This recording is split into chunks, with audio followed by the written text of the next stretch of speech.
Manipuler son chat n'est pas forcément de tout repos. Le docteur Cyril Berg, notre vétérinaire blogueur, passionné d'éducation féline, vous donne toutes ses astuces. Bonjour Dr Berg, nous avons 2 chats et nous aimerions bien effectuer les gestes d'entretien nous-mêmes.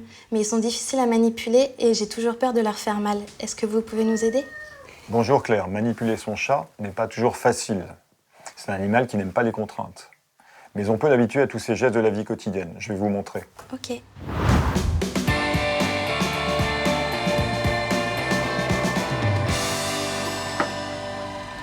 Bonjour Claire, ça va? Très bien, et vous? Très bien, merci. Donc en fait, pour manipuler un chat, la première chose, c'est de savoir aller vers lui et l'approcher. Approcher un chat, c'est pas comme avec un chien. C'est-à-dire que c'est pas un animal social, c'est un animal territorial. Donc on va pas pouvoir s'imposer et tenir un chat comme on tient un chien. Donc on va y aller progressivement, on va éviter de rentrer en contact directement face à face avec le chat et en le regardant dans les yeux. Ça crée une agression. Donc ce qu'il faut, l'idéal, étant de se mettre au niveau du chat, plutôt l'approcher sur le côté ou vers l'arrière, en le prévenant. Et éventuellement en amenant des choses positives, c'est-à-dire des friandises par exemple, ou des choses comme ça. Paradise. Là, vous allez pouvoir lui faire une petite caresse pour lui montrer que c'est sympa et tout ça. Et vous allez pouvoir la prendre fermement, de façon à ce qu'elle comprenne qu'elle est tenue quand même, et qu'elle soit rassurée. Elle aime pas trop que je la prenne dans les bras. Certains disent que je peux la prendre par la peau du cou, mais j'ai peur que ce soit une sanction. Non, ce n'est pas une sanction. On peut tenir un chat par la peau du cou, il n'y a pas de douleur. C'est un réflexe chez le chat, c'est-à-dire que ça va l'inhiber quelques secondes et ça permet de le calmer quand on veut les manipuler, quand ils sont un petit peu difficiles par exemple. Évidemment, un chat adulte qui pèse un certain poids, si on le suspend par la peau du cou, ça va être douloureux. Donc il faut le soutenir. Un chaton, c'est plus simple.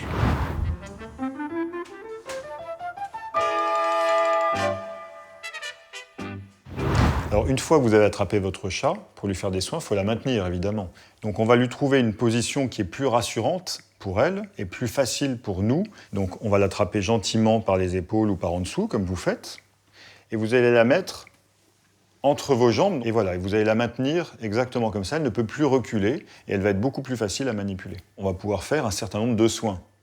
Brosser son poil, couper les griffes, lui nettoyer les yeux ou les oreilles, brosser les dents. Et on va faire ça toujours dans le positif, avec une petite friandise pour la récompenser, par exemple. Alors vous qui avez un peu peur de lui faire mal, je vais vous montrer comment on peut lui couper les griffes une fois qu'elle est tenue. Donc on y va toujours progressivement. Donc une fois qu'elle accepte qu'on tienne les pattes, on va commencer à appuyer ici pour pouvoir sortir ses griffes. Donc on y va tout doucement et progressivement, sur ce doigt-là, pour faire sortir la griffe. Et on va couper juste la pointe. Vous voyez, là où c'est rose, il ne faut pas couper, parce que si on coupe à cet endroit-là, ça va lui faire mal et ça va la faire saigner. Ne pas oublier surtout la griffe qui est là, correspond à notre pouce. Ça m'étonne qu'elle se laisse faire, ça a l'air presque facile. J'espère que j'arriverai à le faire. Mais ça peut se faire très facilement quand on a la bonne méthode. Et de la même façon, une fois qu'on a coupé les griffes, on peut aussi lui nettoyer les oreilles dans cette position. On met un peu de produit. On va lui mettre gentiment. Il faut savoir que les chats n'aiment pas trop avoir ce liquide qui leur coule dans l'oreille. Mais c'est important parce que l'oreille d'un chat, ça fait un coude. Et on ne peut pas atteindre le fond du coude si on ne met pas un nettoyant liquide qui va aller au fond. Et on va masser gentiment pour que ce liquide puisse diffuser. Et on peut utiliser des cotons-tiges? Alors on va éviter les cotons-tiges parce que les cotons-tiges, on va pousser la saleté au fond de l'oreille.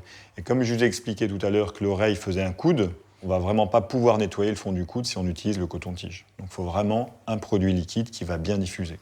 Et vous voulez en profiter pour nettoyer les yeux? Oui, pourquoi pas. Et n'hésitez pas à nettoyer l'angle interne de l'œil. On peut frotter un petit peu sans trop appuyer, c'est tout. Et alors pour Paradise, qui est un petit peu plus difficile à la manipulation, par exemple, on va pouvoir utiliser la serviette. Alors l'objectif est de faire un premier tour comme ça, en lui calant bien la serviette ici, et en prenant bien ses pattes. Et après, on va utiliser la serviette pour faire un deuxième tour. On dirait une momie. Hein? Et une fois qu'elle est emmaillotée, par exemple, ça va nous permettre de lui faire avaler un comprimé.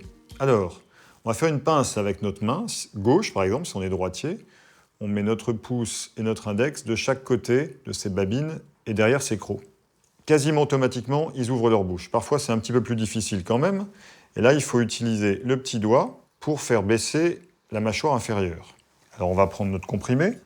On fait notre pince, notre petit doigt, le comprimé au fond, et on l'amasse. On peut utiliser un réflexe, c'est un réflexe de déglutition. Il suffit de souffler sur le nez, et le comprimé, s'il est bien mis à la base de la langue, va être avalé automatiquement. Vous voilà rassuré? Bah oui, on a eu tous les conseils nécessaires et maintenant c'est à nous de travailler. Eh bien, c'est parfait. Donc je n'ai plus qu'à vous laisser. À bientôt. Merci beaucoup. Au revoir. Au revoir, Joachim. À bientôt. Au revoir.